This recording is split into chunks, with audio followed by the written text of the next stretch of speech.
son leyes. Tomemos eso en cuenta. ¿Por qué le llamamos leyes de Mendel? ¿Alguien sabe?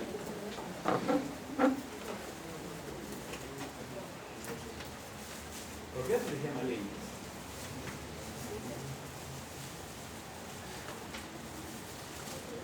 Se le llama leyes porque cuando ustedes han hecho la clase se han dado cuenta que cuando parafrasean a Mendel dicen, ¿no? Siempre que hago un cruce monohíbrido, en los hijos la descendencia es 3 a 1. Siempre que hago un cruce entre líneas puras, todos los hijos salen dominantes y medio. Siempre. ¿Ok? Entonces, ese siempre implica que toda la vida y en todos los seres vivos, bueno, diploides, para ser más exactos, va a cumplirse esas proporciones. Mendel hizo su trabajo en 1864, publicó su trabajo en 1864. Ya saben ustedes que Mendel era un sacerdote del Imperio Austriaco, en esa época del Imperio Austriaco, un sacerdote austriaco, pero que vivió en una zona que creo que ahora es Yugoslavia o Checoslovaquia, por ahí. ¿Okay? Pero en esa época era por parte del imperio. Entonces, cuando se recibió de sacerdote, fue a un convento, ¿no? A vivir en un convento en esa provincia. En una época pues en donde no había ningún medio de comunicación, no había internet, no había WhatsApp. En esa época el mundo era feliz. ¿Okay? Menos Instagram, menos OnlyFans y todo. ¿Okay? Entonces, todos los alumnos atendían al profesor, no estaban con sus cosas, sus celulares y dispositivos. ¿Okay? Y por eso lo son aprobados. Entonces, tomemos en cuenta esa época. Estamos hablando de un convento de provincia. Como nosotros dijéramos, por ejemplo, cualquier provincia de nuestro país.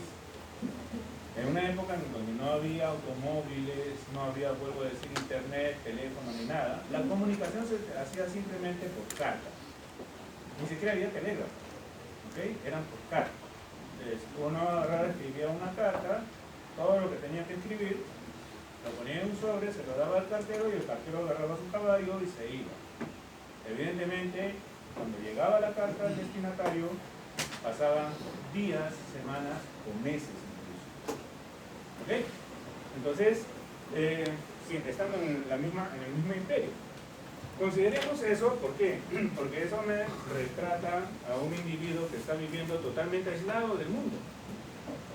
No sabe qué es lo que está ocurriendo. Por ejemplo, en la capital del Imperio Austriaco, en Viena. ¿Ok? Entonces, en ese contexto es que debemos ubicar a Mendel. Él solo hace sus cruces y él solo interpreta. Lo importante de Mendel es la interpretación. Evidentemente también hace el trabajo en sí. El trabajo, ustedes han visto en la clase, que después de hacer los cruces él contaba plantas, él contaba flores, él contaba granos, él contaba vainas de las abejitas.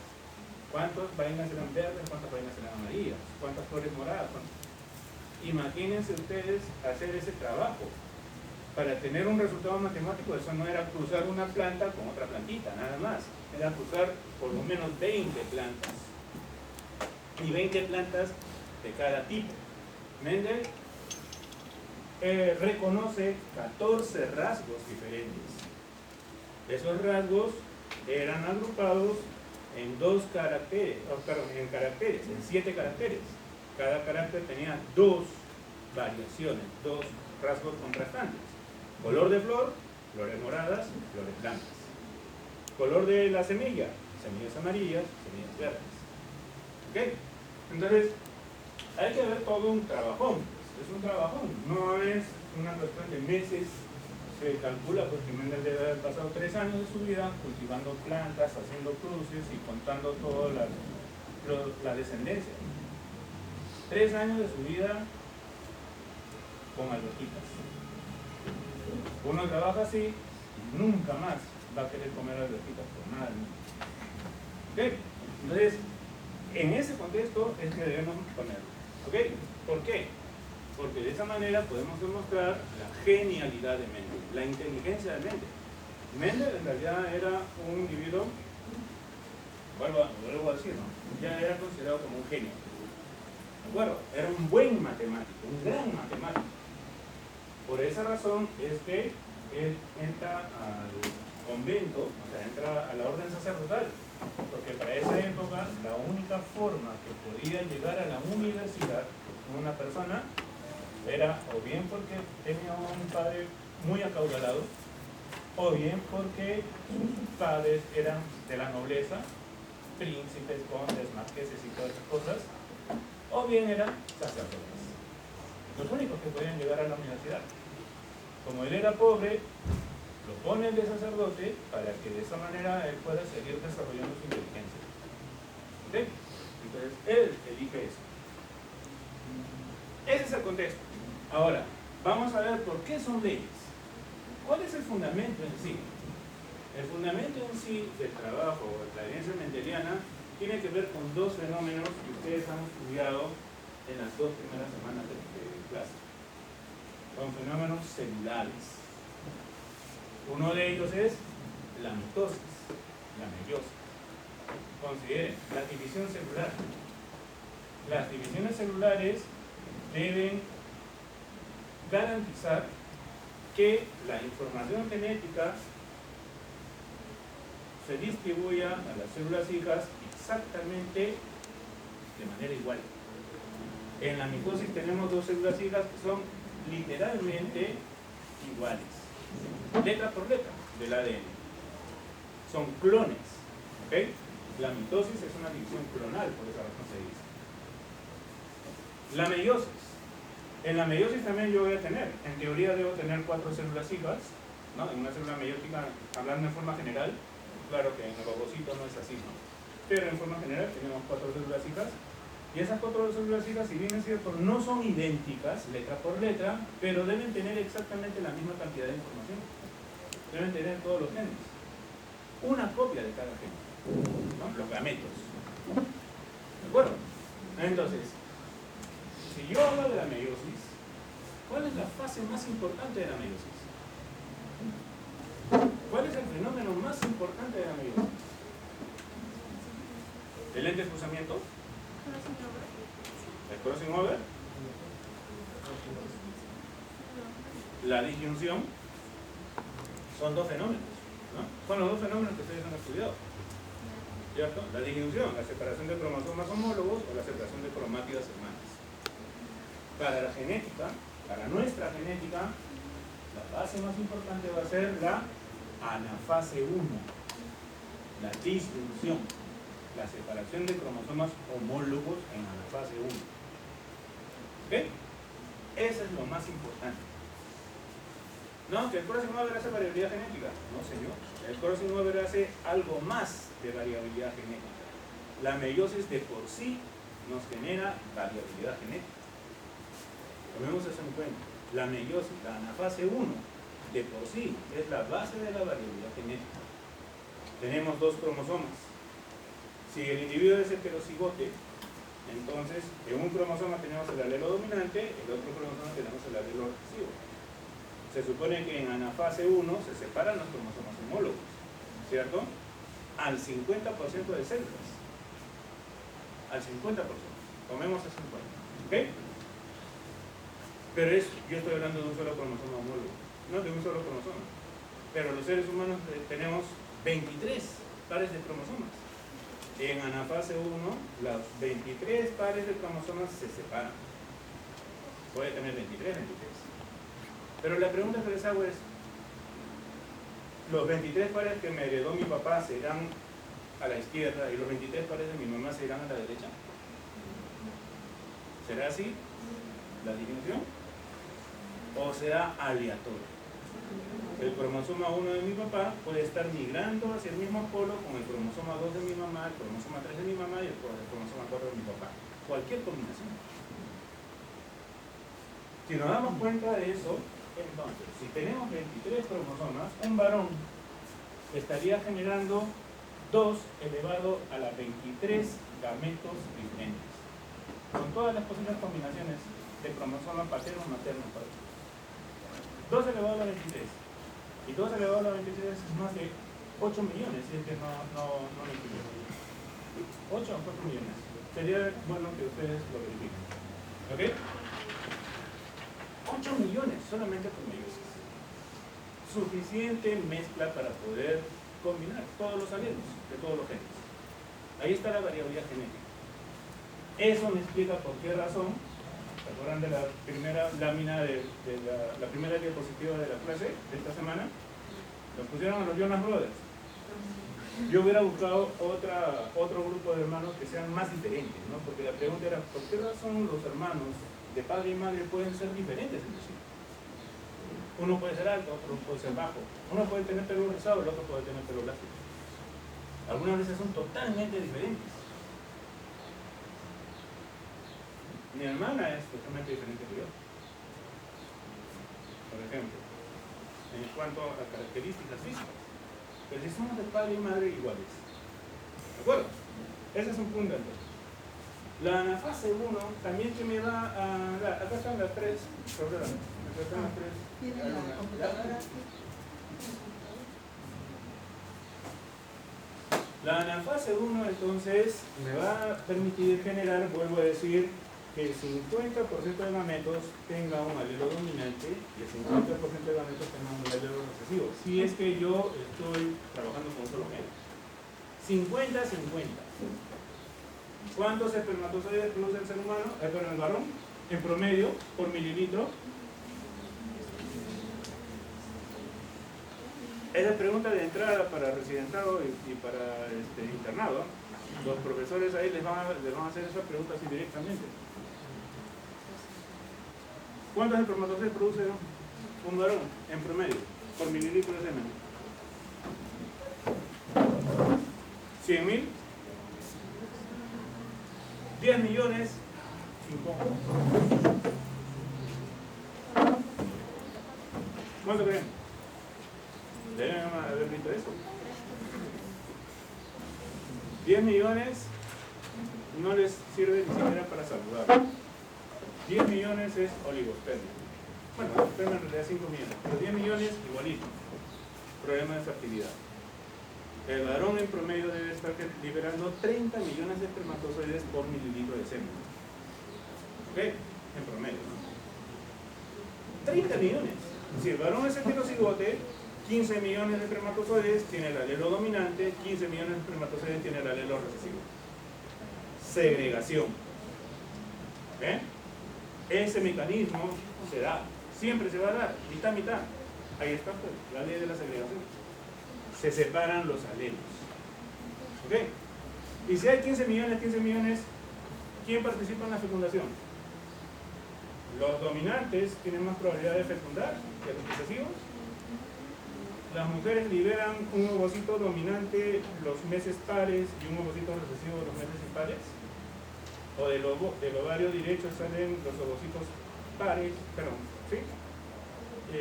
Los ovocitos dominantes y de la izquierda los recesivos. ¿O es aleatorio? Y es aleatorio.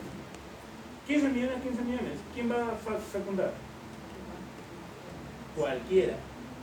Y si es cualquier espermatozoide que va a fecundar, si es cualquier ovocito que va a ser liberado, tengo que hacer todas las posibles combinaciones.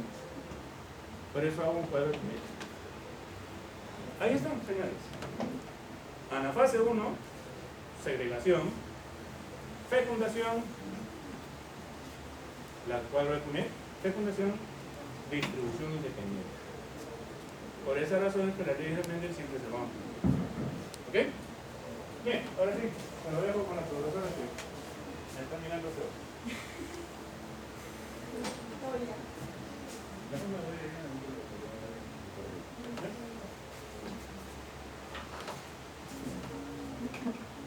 Bien, chicos, a ver, hoy día vamos a ver leyes de Mendel, un buen preámbulo que les ha dado el profesor, son generalidades que hay que saber, ¿de acuerdo? Bien, ¿Quién fue Mendel?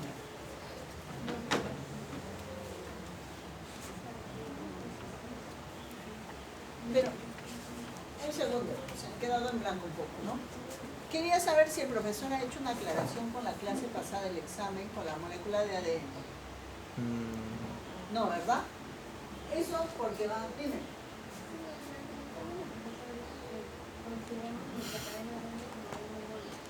Ya, durante el examen. Eso cuando les entreguen los exámenes, ustedes le van a decir, ¿no? Profesor, usted dijo esto, así que he trabajado así. Bien. Vamos a hablar de ADN 5 minutitos antes de empezar la guía. ¿De acuerdo? ¿Cómo es una molécula de ADN? Tenemos dos hebras, ¿no? La principal, o hebra modificante, o hebra positiva, que ustedes conocen por los libros, va de 5' a 3'. Y la segunda hebra, o sea, la negativa, la antiparalela, la que llamamos molde, va de 3' a 5'. ¿Sí? Bien. Según nos dijeron, las enzimas estiran a las cadenas. O sea, esa hebra que está enrollada, lo va a estirar la isomerasa, la girasa, y va a abrir un lugar que va a ser, ¿no?, la burbuja, que puede ser replicación o transcripción. En la replicación no hay mayor misterio. Lo que nosotros hacemos es transcripción y traducción. Para la replicación es copiar y hacer una nueva cadena de esas dos células, ¿no? De cada una de esas dos células. Pero para la transcripción tenemos que fabricar ARN y para que luego se traduzca en proteína cuando vamos a ribosoma. Entonces, aquí tenemos la hebra que estaba primero 5' a 3', codificante, y la otra 3', 5', molde, ¿no? Bien. ¿Ustedes creen? En ambas hebras se tiene que crear un nuevo ARN, ¿sí o no? De esta hebra, ¿qué dirección tendrá el ARN? Siempre tiene dirección 5', 3'. El ARN siempre tiene dirección 5' a 3'. Otra diferencia está en que ADN, cualquiera de las ADNs, siempre van a tener A, T, ¿no? T en lugar de U, que en ARN vamos a ver U. O sea, la diferencia está que en ARN siempre vamos a ver U, y en ADN se va a encontrar la T de U, ¿no? Aquí puede haber otra cosa, ¿no? Pero siempre va a haber U. En cambio aquí puede haber otra cosa, pero siempre mezclándose con T. Inclusive cuando dijimos, si ustedes conocen la cola de poli A, por ejemplo, son uniones de adenina-timina, son las que tienen enlace doble nada más, ¿no? Y son más fáciles de romper, entonces ahí se separan, ¿no? Las secuencias TATA.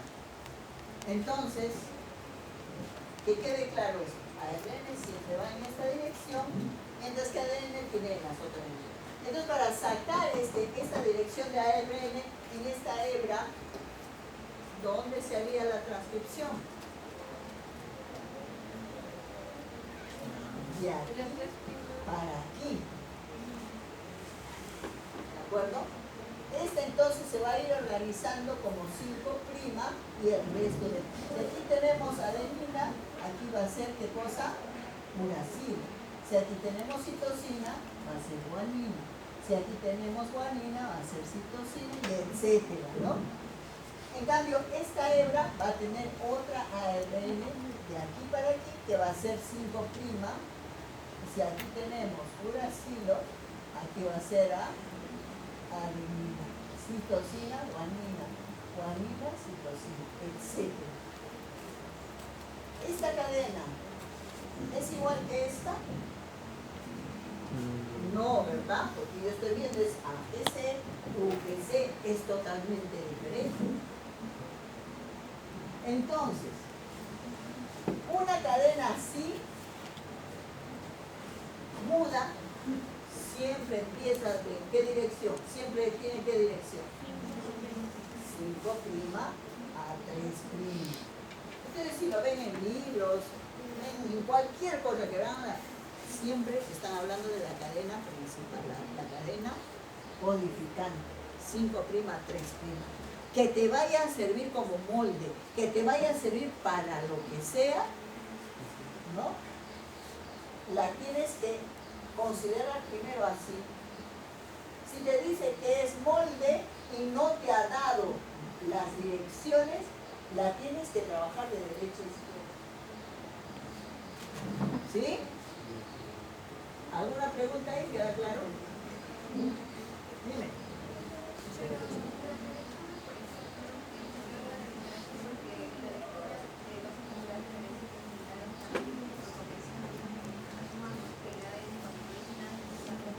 Claro.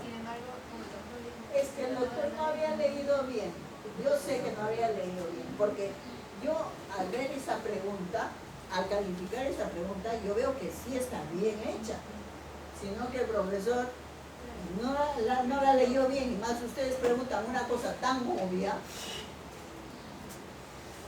De verdad era obvio, sino que ustedes como en la práctica han visto que hemos fabricado una cadena molde, han utilizado que siempre hemos hablado de cadena molde. Era cuestión de que ustedes se confundan. Igual que hice otra confusión por ahí también, que no quiero decir nada porque de repente le dieron la pregunta a sus compañeros, no, que no, el examen lo he hecho con otra profesora de otro grupo.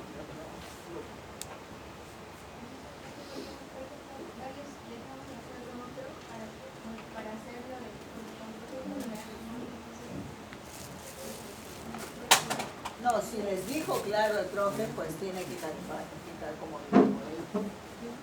Porque la pregunta sí la hice yo. Estaba diseñada para hacerlo así. Estaba diseñada para hacer como debe ser. Sino que ya pues se confundió entre tanta pregunta. No leyeron bien la pregunta. ¿Ya? Ya chicos, bueno, entonces tras esta aclaración que seguramente les va a dar con las notas del examen,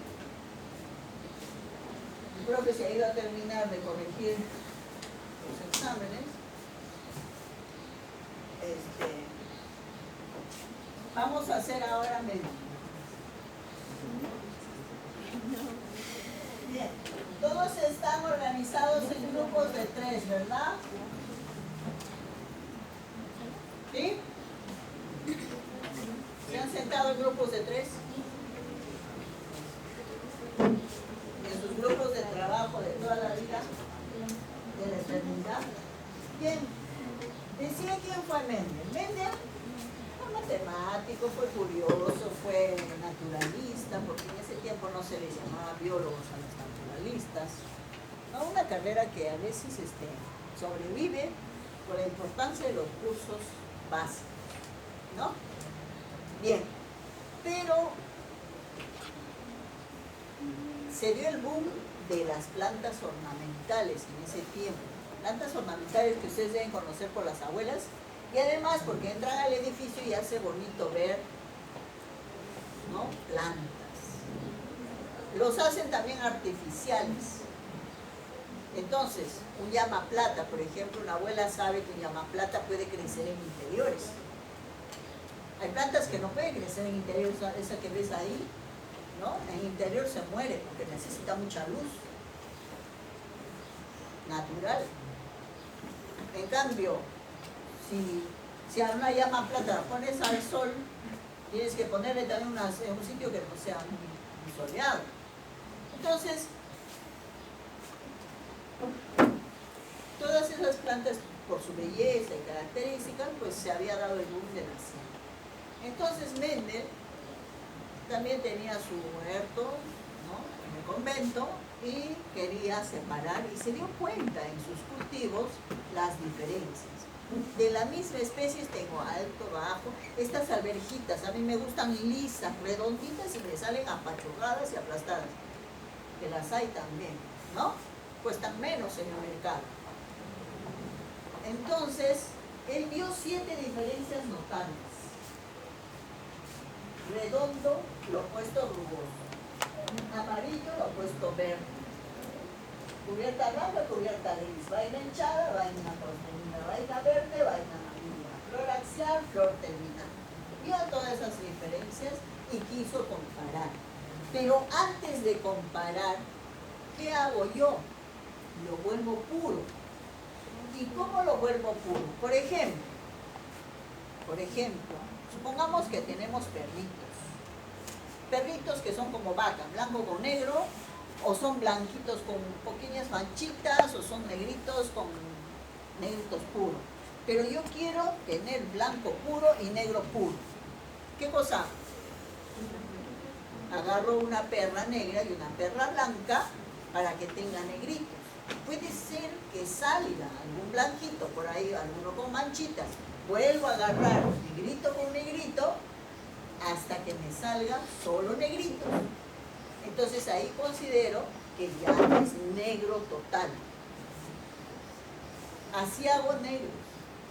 Así hizo Mendel para obtener puros, redondo, puro, rugoso. ¿De acuerdo? Los cruzó. ¿Y qué obtuvo? Obtuvo todo redondo. ¿Qué pasó con el rugoso? Claro, Mendel no hablaba todavía de fenotipo, él solo lo que veía. Y lo que vemos es fenotipo. Ojo, les estoy dando conceptos implícitamente en lo que voy hablando. Fenotipo es lo que vemos, fenotipo es lo que vemos. Bien. Aquí Mendel estaba viendo algo que ha ganado al otro, ha predominado sobre el otro, carácter. Este carácter ha ganado al otro. Entonces yo le voy a llamar a esto dominante y a esto recesivo, representado por letras mayúscula y minúscula. ¿Alguna pregunta? Fenotipo es lo que se ve influenciado por el ambiente. Aclaro esto, influenciado por el ambiente. Porque si tú pones una gemela en Lima y una gemela en Cerro de Pasco, no se van a ver iguales. Aparte que el frío le va a tostar la piel, ¿no? Vas a ver que por la oxigenación le va a crecer, el tórax va a ser más anchito, va a ser más resistente a los embates de la naturaleza. Por ejemplo, le pones a correr maratón, seguro que la de Cerro de Pasco gana, de todas maneras, ¿no? O le pones, qué sé yo, eso en resistencia. Si le mides la hemoglobina, también, ¿no? Aquí mide 13, allá mide 15. Entonces, el fenotipo está influenciado por el ambiente. Bien. Entonces aquí, en este primer cruce, que lo llamó filial en latín, filio, hijo, ¿no? Mendel no sabía que era así, pero estaba viendo solo esto, ¿ya? Porque todo organismo somos diploide, porque heredamos de mamá y de papá. ¿Cuáles son haploides? Los gametos. Tenemos espermatozoides y óvulos. Esos sí son haploides. O sea que el espermatozoide va a ser A puro, que acá lo tienes, ¿no? Esta es una hembra, ¿no? El óvulo va a ser A puro, el espermatozoide A minúscula.